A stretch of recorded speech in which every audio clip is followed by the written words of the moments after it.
Breaking చూస్తున్నాం. Kaleshwaram project పై బండి సంజయ్ మళ్ళీ hot comment చేశారు. 1,00,000 కోట్ల అవినీతి జరిగిందని చెప్పిన కాంగ్రెస్ ఇప్పుడు దానిపై సిబిఐ విచారణ ఎందుకు కోవడం లేదని క్వశ్చన్ చేశారు. కేవలం మేడిగడ్డపై జ్యుడిషియల్ విచారణ అంటున్నారని, రాష్ట్ర ప్రభుత్వం కోరితే సిబిఐ విచారణ జరిపించేందుకు కేంద్ర ప్రభుత్వం సిద్ధంగా ఉందన్నారు. కాంగ్రెస్ తీరు బీఆర్ఎస్ నేతల అవినీతిని కప్పిపుచ్చేలా ఉంటుందని బండి సంజయ్ అన్నారు. మేము కలిసి బీఆర్ఎస్ పార్టీ అవినీతి విచారణ జరపాలి. రాష్ట్రంలో మీరున్నారు, కేంద్రంలో మేమున్నాం. మనం కలిసి బీఆర్ఎస్ పార్టీ అవినీతిని సమాజాన్ని చూపెట్టే ప్రయత్నం చేయాలి. దీన్ని దృష్టి ఉంచుకొని వాళ్ళు తప్ప మీరు మా మీద విమర్శలు, మేము మీ మీద విమర్శలు చేస్తే బీఆర్ఎస్ పార్టీ తప్పించుకుంటారు. ఇవాళ ప్రజల లోపల అయోమయం సృష్టించే ప్రయత్నం బీఆర్ఎస్ పార్టీ చేస్తున్నది విమర్శలతోని. దాన్ని కాంగ్రెస్ పార్టీ నాయకులు గుర్తించలేకపోతున్నారు. మరి బీఆర్ఎస్ పార్టీకి సపోర్ట్గా మాట్లాడుతున్నారు వీళ్ళు. బీఆర్ఎస్ పార్టీ అవినీతి మీద ప్రజల దృష్టి మళ్లించేందుకు మాట్లాడుతున్నారు. అర్థమవుతలేదు. కాంగ్రెస్ పార్టీ ఒక లైన్లో పనిచేస్తలేదు. ఇలా 10 మంది నాయకులు అయిపోయినది అలా. కాబట్టి మీ చిత్తశుద్ధిని ప్రజలు అర్థం చేసుకుంటారు. ఇవాళ ఒక లైన్ రండి. కేంద్రంలో బీఆర్ఎస్ పార్టీ అవినీతి మీద మేము విచారణ చేయడానికి కేంద్ర ప్రభుత్వం సిద్ధంగా ఉంది. కాబట్టి మేము కలిస్తే కదా బీఆర్ఎస్ పార్టీ అవినీతి బయటపెట్టేది. ఇవాళ మీ కాంగ్రెస్ పార్టీనే కొంతమంది ఆ విచారణ అంటారు, కొంతమంది ఈ విచారణ అంటారు, కొంతమంది కాళేశ్వరం మీద విచారణ అంటారు, కొంతమంది మేడిగడ్డ మీద విచారణ అంటారు, బ్యారేజ్ మీద విచారణ అంటారు. కానీ ద్వంద్వ విధానాలు పక్కబెట్టి మీరు మేము కలిసి బీఆర్ఎస్ పార్టీ అవినీతి మీద విచారణ జరిపి బీఆర్ఎస్ పార్టీ బండారాన్ని బయటపెడితే ప్రజలకు వాస్తవాలు చెప్పే ప్రయత్నం చేస్తే ప్రజలు హర్షిస్తారు. దాన్ని గుర్తుంచుకోవాల్సిందే మేము విజ్ఞప్తి చేస్తాం.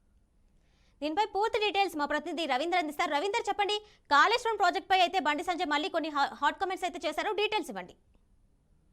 కిరణ్మయ్య అయితే గత కొన్ని రోజుల నుంచి కూడా ఒకవైపు కాళేశ్వరం మేడిగడ్డకు సంబంధించిన ప్రాజెక్టు పై అది కుంగిపోవడము, ఒకవైపు గత ప్రభుత్వం సంబంధించిన ఆ కాంట్రాక్టర్లు, అదేవిధంగా ప్రభుత్వం దీంట్లో అవకతవకలు కనబడుతున్నాయని ఇప్పటికే మంత్రులు అక్కడికి వెళ్లడము, సమీక్షించడం, ఒకవైపు దానిపైన విచారణకు ఆదేశించడము, అదేవిధంగా సిట్టింగ్ జడ్జి తోటి కూడా విచారణ చేస్తామని చెప్పడము, దానిపైన సంబంధించిన అధికారులను మూవ్మెంట్ పెంచడము, ఇప్పటివరకే ఒకవైపు విజిలెన్స్ ఎన్ఫోర్స్మెంట్ సంబంధించిన అధికారులు కూడా ఒకవైపు ఆ కాళేశ్వరం ప్రాజెక్టు సంబంధించి మేడిగడ్డ, అదేవిధంగా అన్నారం, సుందిల్లా ఈ ప్రాజెక్టు సంబంధించిన ఏవైతే ఉన్నాయో ఆ ప్రాజెక్టులకు దాదాపు ఇప్పటివరకే ఒకవైపు ఎక్కడెక్కడ ఏ విధంగా ఉన్నాయని ఇరిగేషన్ శాఖ పైన ఒకవైపు ఇప్పటివరకే దాడులు జరపడము, అక్కడ ఉన్న విలువైన ఫైళ్లను తీసుకువెళ్లడము, అదేవిధంగా దానిపైన ఇప్పటివరకే కసరత్తు నడుస్తున్న నేపథ్యంలో అయితే బండి సంజయ్ ఒక హాట్ కామెంట్ గా చేసిన పరిస్థితులు అయితే కనబడుతున్నాయని చెప్పవచ్చు. అయితే ఈ రోజు ఉదయం బండి సంజయ్ కరీంనగర్ లో కాళేశ్వరం ప్రాజెక్టుకు సంబంధించి అవకతవకలు ఉన్నాయంటున్నారు. ఒకవైపు 1,00,000 కోట్ల రూపాయలు దాంట్లో ఒకవైపు కుంభకోణం జరిగిందని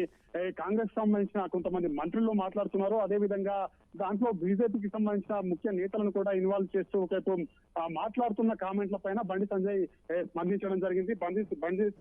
సంజయ్ అయితే స్పష్టంగా వెల్లడిస్తున్నారు. కాళేశ్వరం ప్రాజెక్టు సంబంధించి బీఆర్ఎస్ పార్టీకి సంబంధించి అవకతవకలు ఏవైతే ఉన్నాయో దానికి సంబంధించి సిబిఐ ఎంక్వైరీని కూడా వేయాలని కూడా ఒకవైపు అతను కోరిన పరిస్థితి కనబడుతుంది. కాంగ్రెస్ ప్రభుత్వం కోరినట్టయితే కంపల్సరీ కేంద్రం కూడా రెడీ ఉంది, కేంద్రం కూడా దాంట్లో ముందుంటుంది. కాంగ్రెస్ సపోర్ట్ చేయడానికి బీజేపీ పార్టీ ముందరుంటుందనే కోణంలో కూడా అతను వ్యాఖ్యలు చేయడం జరిగింది. అయితే కాంగ్రెస్ పార్టీ సంబంధించిన కొంతమంది మంత్రులు అయితే దీంట్లో కిషన్ రెడ్డి పైన నిన్న వ్యాఖ్యలు కూడా చేయడం జరిగింది. ఒకవైపు కిషన్ రెడ్డి బీఆర్ఎస్ ప్రభుత్వాన్ని బీఆర్ఎస్ సంబంధించిన నేతలను కాపాడుతున్నారని హాట్ కామెంట్ చేసిన నేపథ్యంలో బండి సంజయ్ దానిపైనే సంతరించిన పరిస్థితులు అయితే కనబడుతున్నాయని చెప్పొచ్చు. 1,00,000 కోట్ల అవినీతి జరిగిందంటున్నారు. దానికి సిబిఐ ఎంక్వైరీ వేయండి, సిబిఐ ఎంక్వైరీ వేసినట్టయితే కంపల్సరీ మేము దానికి సహకరిస్తాము.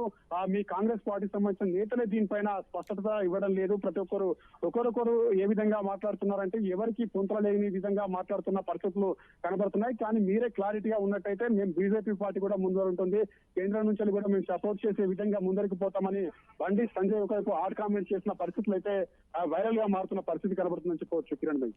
Right Ravinder, thank you.